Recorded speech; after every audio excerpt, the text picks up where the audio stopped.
What's up guys, welcome back to another video. You are watching 𝗥𝗶𝗽𝗽𝗹 Daily. Subscribe for more videos.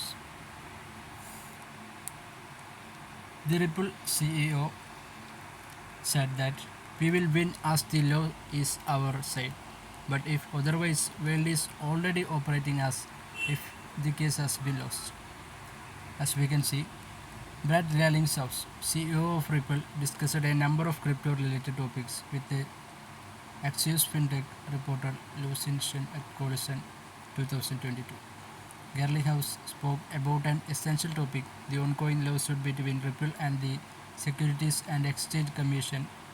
Ripple CEO said he is optimistic that the blockchain company will be victorious in the lawsuit. According to the Garlinghouse, his confidence stems from the fact that the law and other facts supporting the company's argument that 𝗥𝗶𝗽𝗽𝗹 is not a security.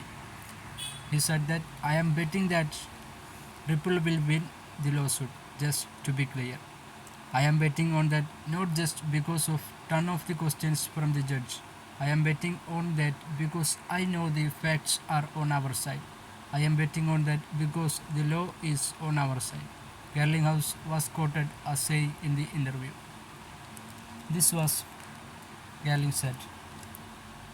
What do you guys think about this? Comment below. Don't forget to subscribe the channel. Thank you for watching this video.